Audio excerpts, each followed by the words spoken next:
ನಾಟಿ ತರಕಾರಿ ಸಾಂಬಾರು ಊಟ ಮಾಡಿದ್ರೆ ಬೆರಳು ಚೀಪಬೇಕು ಅಷ್ಟು ರುಚಿಯಾದ ತರಕಾರಿ ಸಾಂಬಾರು. ಅದ್ರ ಜೊತೆ ಬ್ರೈನ್ ಫ್ರೈ ಈ ರೀತಿ ಏನಾದರೂ ನಾನ್ ವೆಜ್ ಇಷ್ಟಪಡೋರಿಗೆ ಮಾಡಿಕೊಟ್ರೆ ಸ್ವಲ್ಪ ಕೂಡ ಮಿಗಲ್ಲ, ಪೂರ್ತಿಯಾಗಿ ಖಾಲಿ ಆಗುತ್ತೆ.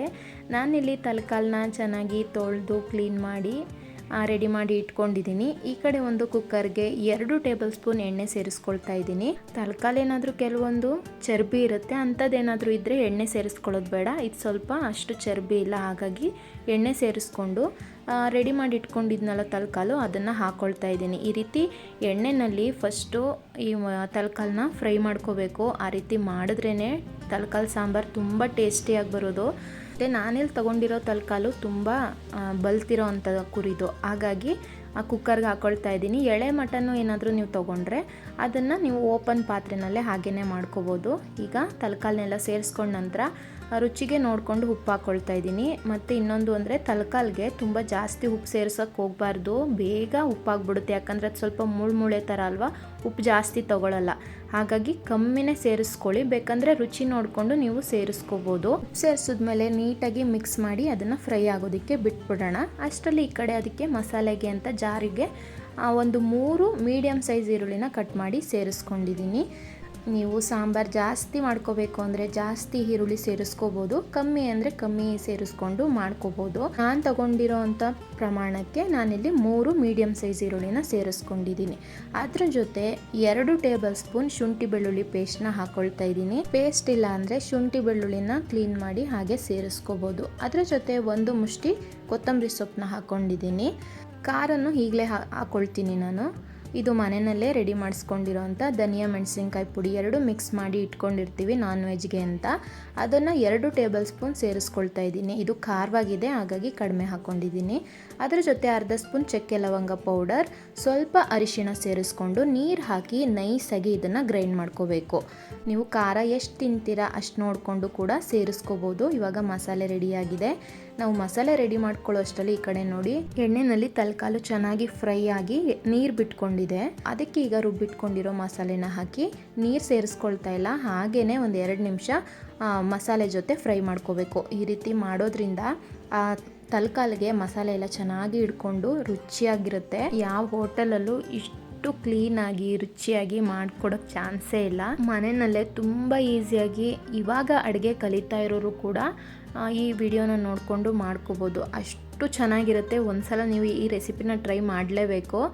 ಮತ್ತು ನಾನು ಇದಕ್ಕೆ ಹೊರಗಡೆ ಮಸಾಲೆ ಏನೂ ಬಳಸಲ್ಲ, ಮನೆಯಲ್ಲಿ ಏನು ಹಾಕ್ತಾ ಇದ್ದೀನಿ ಅಷ್ಟೇ ಮಸಾಲೆಗಳನ್ನ ಹಾಕಿ ಮಾಡ್ಕೊಳ್ಳೋವಂಥದ್ದು. ಈಗ ಆ ಮಸಾಲೆ ಎಲ್ಲ ಚೆನ್ನಾಗಿ ಫ್ರೈ ಆದ ನಂತರ ಜಾರಿಗೆ ಸ್ವಲ್ಪ ನೀರು ಸೇರಿಸ್ಕೊಂಡು ಇದಕ್ಕೆ ಹಾಕ್ಕೊಂಡಿದ್ದೀನಿ. ಹಾಕ್ಕೊಂಡು ಇದು ಬೇಯೋದಕ್ಕೆ ಎಷ್ಟು ನೀರು ಬೇಕೋ ಅಷ್ಟು ಸೇರಿಸ್ಕೊಳ್ಳಿ. ತುಂಬ ನೀರು ಥರನೂ ಮಾಡ್ಕೊಳ್ಳೋದಕ್ಕೆ ಹೋಗಬೇಡಿ. ಇವಾಗ ನೋಡಿ ಇಷ್ಟು ಕರೆಕ್ಟಾಗಿದೆ. ಟೈಮಲ್ಲಿ ಕುಕ್ಕರ್ ಲಿಡ್ನ ಕ್ಲೋಸ್ ಮಾಡಿ 4ರಿಂದ 5 ವಿಷಲ್ ಬರೆಸ್ಕೊಳ್ತೀನಿ. ಯಾಕಂದರೆ ಇದು ಚೆನ್ನಾಗಿ ಬಲ್ತಿರೋ ಅಂಥ ತಲೆಕಾಲಾಗಿರೋದ್ರಿಂದ 5 ವಿಷಲ್ ಬರ್ಸ್ಕೊಳ್ತೀನಿ. ಅದು ಬೇಯೋ ಅಷ್ಟರಲ್ಲಿ ಈ ಕಡೆ ಇನ್ನೊಂದು ಮಸಾಲೆಗೆ ಅಂತ ಜಾರ್ಗೆ 1 ಕಪ್ ತೆಂಗಿನಕಾಯಿ ತುರಿ, 2 ಹುಳಿ ಟೊಮೆಟೊನ ನೈಸಾಗಿ ರುಬ್ಕೊಂಡಿದ್ದೀನಿ. ಇದನ್ನು ಆಮೇಲೆ ಸೇರಿಸ್ಕೋಬೇಕು. ಇದನ್ನು ಪಕ್ಕಕ್ಕಿಟ್ಟು ಈ ಕಡೆ ಒಂದು ಬಾಣಲೆ ಇಟ್ಕೊಂಡಿದ್ದೀನಿ. ಅದಕ್ಕೆ ಸ್ವಲ್ಪ ಎಣ್ಣೆ ಸೇರಿಸ್ಕೊಂಡಿದ್ದೀನಿ ಈ ಬ್ರೈನ್ನ ಫ್ರೈ ಮಾಡ್ಕೊಳ್ಳೋದಕ್ಕೆ ಅಂತ. ಕೆಲವರು ಏನು ಮಾಡ್ತಾರೆ, ಬ್ರೈನ್ನ ಡೈರೆಕ್ಟಾಗಿ ಸಾಂಬಾರ್ಗೆ ಹಾಕ್ತಾರೆ. ನಮ್ಮ ಮನೆಯಲ್ಲಿ ಆ ರೀತಿ ತಿನ್ನಲ್ಲ. ನಾನು ಅದಕ್ಕೆ ಏನು ಮಾಡ್ತೀನಿ, ಈ ರೀತಿ ಈರುಳ್ಳಿ ಹಾಕಿ ಫ್ರೈ ಮಾಡಿಕೊಡ್ತೀನಿ. ಆವಾಗ ಎಲ್ಲರೂ ಇಷ್ಟಪಟ್ಟು ತಿಂತಾರೆ. ಅದಕ್ಕೆ ಅಂತ ಎಣ್ಣೆ ಬಿಸಿ ಆದಮೇಲೆ 1 ಹಸಿಮೆಣಸಿನ್ಕಾಯಿನ ಕಟ್ ಮಾಡಿ ಸೇರಿಸ್ಕೊಂಡು 1 ಈರುಳ್ಳಿನ ಚಿಕ್ಕದಾಗಿ ಕಟ್ ಮಾಡಿ ಅದನ್ನು ಹಾಕ್ಕೊಂಡು ಅದರ ಜೊತೆ 1/4 ಸ್ಪೂನ್ ಶುಂಠಿ ಬೆಳ್ಳುಳ್ಳಿ ಪೇಸ್ಟ್ ಹಾಕಿ ಚೆನ್ನಾಗಿ ಹಸಿ ಸ್ಮೆಲ್ ಹೋಗೋವರೆಗೂ ಫ್ರೈ ಮಾಡ್ಕೊಂಡ ನಂತರ ಇದಕ್ಕೆ ಬ್ರೈನ್ ಹಾಕ್ಕೊಳ್ತಾ ಇದ್ದೀನಿ. ಅದರ ಜೊತೆ ಸ್ವಲ್ಪ ರುಚಿಗೆ ತಕ್ಕಷ್ಟು ಉಪ್ಪನ್ನ ಹಾಕಿ 2 ನಿಮಿಷ ಚೆನ್ನಾಗಿ ಬ್ರೈನ್ನ ಬೇಯಿಸ್ಕೋಬೇಕು. ಈ ರೀತಿ ಮಾಡಿಕೊಟ್ರೆ ಎಲ್ಲರೂ ಇಷ್ಟನೂ ಪಡ್ತಾರೆ ಮತ್ತು ತಿನ್ನೋದಕ್ಕೂ ತುಂಬ ಚೆನ್ನಾಗಿರುತ್ತೆ. ಈ ರೀತಿ ಈರುಳ್ಳಿಯಿಂದ ಕವರ್ ಮಾಡಿ ಕ್ಲೋಸ್ ಮಾಡಿಬಿಟ್ಟು ಇದನ್ನು ಒಂದು 2 ನಿಮಿಷ ಚೆನ್ನಾಗಿ ಬೇಯಿಸ್ಕೋಬೇಕಾಗತ್ತೆ. ಡೈರೆಕ್ಟಾಗಿ ತಿನ್ನೋದ್ರ ಬದಲು ಈ ರೀತಿ ಈರುಳ್ಳಿ ಜೊತೆ ಫ್ರೈ ಮಾಡಿಕೊಂಡು ಸ್ವಲ್ಪ ಮೊಟ್ಟೆ ಸೇರಿಸ್ಕೊಂಡು ತಿಂದರೆ ತುಂಬ ಚೆನ್ನಾಗಿರುತ್ತೆ. ಇವಾಗ ಬ್ರೈನು ಕೂಡ ಚೆನ್ನಾಗಿ ಬೆಂದಿದೆ. ಒಂದ್ಸಲ ಮಿಕ್ಸ್ ಮಾಡ್ಕೊಳ್ಳಿ. ಈಗ ಆ ಸ್ಪೂನಿಂದಲೇ ಒಂದು ಸ್ವಲ್ಪ ದೊಡ್ಡ ಪೀಸಾಗಿ ಕಟ್ ಮಾಡ್ಕೊಳ್ತೀನಿ. ಚೆನ್ನಾಗಿ ಅದಕ್ಕೆ ಮಸಾಲೆನೂ ಇಟ್ಕೊಳ್ಳುತ್ತೆ, ತಿನ್ನೋದಕ್ಕೂ ತುಂಬ ಚೆನ್ನಾಗಿರುತ್ತೆ. ಅದ್ರ ಮೇಲೆ ಸ್ವಲ್ಪ ಚಿಲ್ಲಿ ಪೌಡರ್ ಸೇರಿಸ್ಕೊಂಡಿದ್ದೀನಿ, ಸ್ವಲ್ಪ ಚಕ್ಕೆ ಪೌಡರ್ನ ಹಾಕಿ 2 ಮೊಟ್ಟೆನ ಒಡೆದು ಸೇರಿಸ್ಕೊಂಡು ಚೆನ್ನಾಗಿ ಹುರ್ಕೋಬೇಕು. ಆವಾಗ ಈ ಬ್ರೈನು ಫ್ರೈ ತುಂಬ ಚೆನ್ನಾಗಿರುತ್ತೆ. ಬೇಕು ಅಂದರೆ ನೀವು ಇದಕ್ಕೆ ಜಾಸ್ತಿ ಮೊಟ್ಟೆನೂ ಹೊಡೆದು ಕೂಡ ಸೇರಿಸ್ಕೋಬೋದು.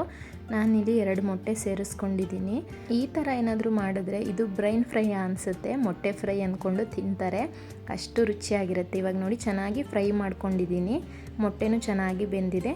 ಇವಾಗ ಇದಕ್ಕೆ ಕಟ್ ಮಾಡಿರೋಂಥ ಕೊತ್ತಂಬರಿ ಸೊಪ್ಪನ್ನ ಹಾಕಿ ಮಿಕ್ಸ್ ಮಾಡಿ ಸ್ಟವ್ನ ಆಫ್ ಮಾಡ್ಕೊಳ್ಳೋದು ಅಷ್ಟೇ. ಈರುಳ್ಳಿ, ಹಸಿಮೆಣಸಿನ್ಕಾಯಿ, ಚಿಲ್ಲಿ ಪೌಡರು, ಶುಂಠಿ ಬೆಳ್ಳುಳ್ಳಿ ಪೇಸ್ಟು ಮತ್ತು ಆ ಚಕ್ಕೆ ಸ್ಮೆಲ್ಲು ಒಂಥರ ಡಿಫ್ರೆಂಟ್ ಆಗಿರುತ್ತೆ ಇದು ಫ್ರೈ.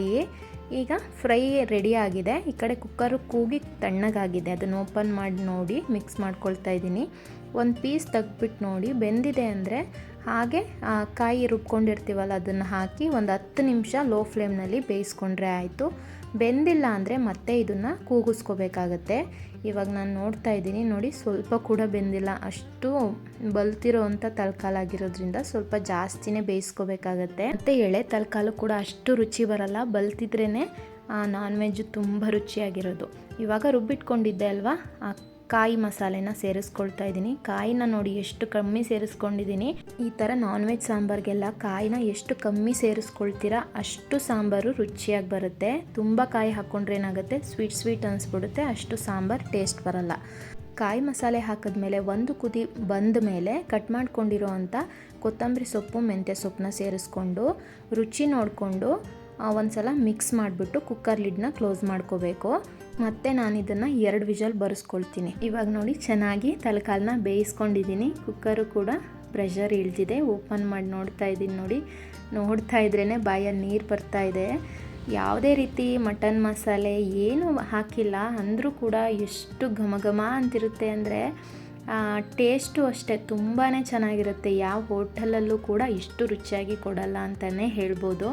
ಮಿಸ್ ಮಾಡದೆ ನೀವು ಕೂಡ ಈ ಥರ ಒಮ್ಮೆ ಟ್ರೈ ಮಾಡಿ ತಲೆಕಾಲನ್ನ. ಇನ್ನು ಮುಂದೆ ಇದೇ ರೀತಿ ಮಾಡ್ಕೋತೀರಾ, ಅದಂತೂ ಗ್ಯಾರಂಟಿ. ನಾನಿವತ್ತು ಈ ತಲೆಕಾಲು ಸಾಂಬಾರ್ ಜೊತೆಗೆ ಬಿಸಿ ಬಿಸಿ ಮುದ್ದೆ, ರೈಸ್ ಮಾಡಿದ್ದೆ. ಅದ್ರ ಜೊತೆ ಬ್ರೈನ್ ಫ್ರೈ ಎಲ್ಲನೂ ಕೂಡ ತುಂಬಾ ಚೆನ್ನಾಗಾಗಿತ್ತು. ನೀವು ಕೂಡ ಈ ರೆಸಿಪಿನ ಟ್ರೈ ಮಾಡಿ ಹೇಗೆ ಬಂತು ಅಂತ ಕಾಮೆಂಟ್ ಮೂಲಕ ತಿಳಿಸಿ. ಇನ್ನಷ್ಟು ರುಚಿಕರವಾದ ವಿಡಿಯೋಸ್ಗಳಿಗಾಗಿ ನಮ್ಮ ಚಾನಲ್ನ ಸಬ್ಸ್ಕ್ರೈಬ್ ಮಾಡ್ಕೊಂಡಿಲ್ಲ ಅಂದರೆ ಸಬ್ಸ್ಕ್ರೈಬ್ ಮಾಡಿಕೊಂಡು ನೋಡಿ. ಮತ್ತು ಈ ವಿಡಿಯೋ ಏನಾದರೂ ಇಷ್ಟ ಆಗಿದ್ರೆ ಒಂದು ಲೈಕ್ ಕೊಡೋದನ್ನು ಮರಿಬೇಡಿ. ನಿಮ್ಮ ಫ್ರೆಂಡ್ಸ್ಗೆಲ್ಲ ಶೇರ್ ಮಾಡೋದನ್ನು ಕೂಡ ಮರಿಬೇಡಿ. ಮತ್ತು ಇನ್ನೊಂದು ವಿಡಿಯೋ ಜೊತೆ ಸಿಗ್ತೀನಿ. Thanks for watching.